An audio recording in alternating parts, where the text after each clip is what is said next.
Sun City is an active living community for residents 55 years and older. It's located in northwest Georgetown and was developed by Del Webb, who also created the first Sun City in Phoenix. In hindsight, they were spot on in their projections because they brought this retirement community to the outskirts of the Austin metro just before everything else started to boom. When it first opened in 1996, there were 522 homes and 940 residents in Sun City. By 2021, that had grown to 8,500 homes and over 15,000 residents.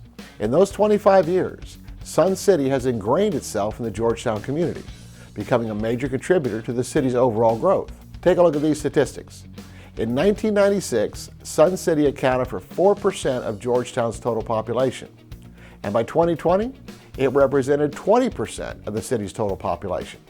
Stick around for this video, and I'll go over some of the pros and cons of living in an age-restricted community like Sun City and help you decide whether it might be a good option for you.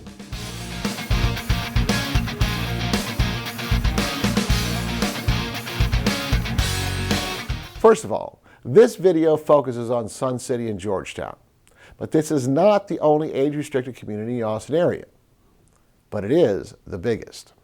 In fact, it's the 10th largest age-restricted community in the entire United States. It sits on 4,700 acres and has a combination of both attached duplexes and single-family homes. The community also offers resort-style amenities such as an 86,000 square foot clubhouse, 3 18-hole golf courses, 2 indoor pools, and 9 miles of walking and biking trails. Now, these homes are not senior care facilities or nursing homes, and they are certainly not assisted living.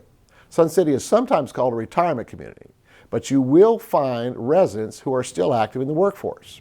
There might be other residents who are still active in trades and services that could benefit the community, or residents who volunteer at local nonprofit organizations. To live in a community like Sun City, the only requirement is that one of the residents in the home is at least 55 years old. Now, it's important to point out that it usually doesn't matter who buys the home or who is on the title. The federal law specific to age-restricted communities and the HOA, which governs Sun City or communities like it, are primarily concerned with who resides in the home.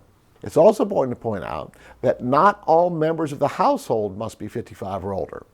If one spouse or co-inhabitant is 55, then the other one can usually be as young as 45 to reside in the home.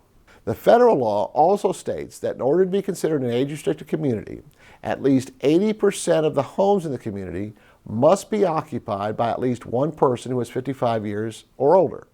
But that does not mean that the remaining 20% of the homes will be occupied by underage families with children. Let's take a look at some pros and cons of living in an age-restricted community. Most of these can apply to any retirement community you might be considering. On the pro side, living among people of a similar age range could mean you share common interests. But it could be a con if the neighbors are too mature for your tastes, everything is too quiet or slow-paced, or the sense of community creates a cliquish environment. If you go to the Sun City website, you'll find pages and pages of groups and activities, which could be a pro. But the idea of building a community means that you're limited to a smaller group of people, and that may not be ideal for everyone. Now, the idea behind downsizing is to reduce the amount of stuff in your home. Now, this could be a pro or a con, depending upon how attached you might be to some of the things you might have to give up in order to move into that smaller home. Now, there is some good news and some bad news about number 8 on this list. Sun City is in the Austin metro, and prices have increased, and you will encounter competitive biddings on new listings.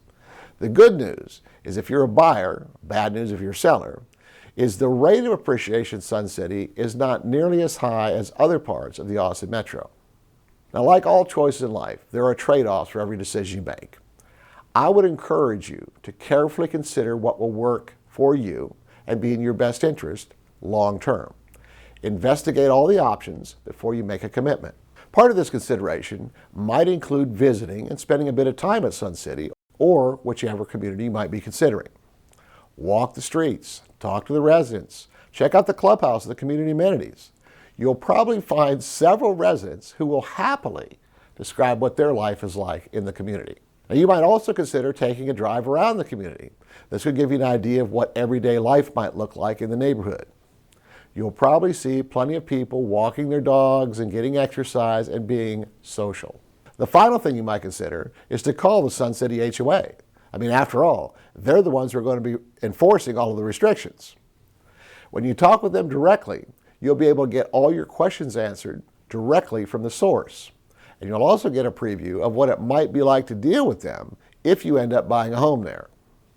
Here is a list of some of the questions you might consider asking. What are their pet restrictions? What are the visitation restrictions for people under 55? What about spouses under 55? What are their parking restrictions? What does the monthly HOA pay for? What about RV parking? And of course, any other questions that are important to you, such as, can you put up a fence, change the landscaping, or put an addition onto the house? Now, if you like this video, you should check out this other one that I did. And don't forget to subscribe to my channel and hit that notification bell. All of my contact information is in the video description, so don't be shy. Let's make your real estate dreams come true.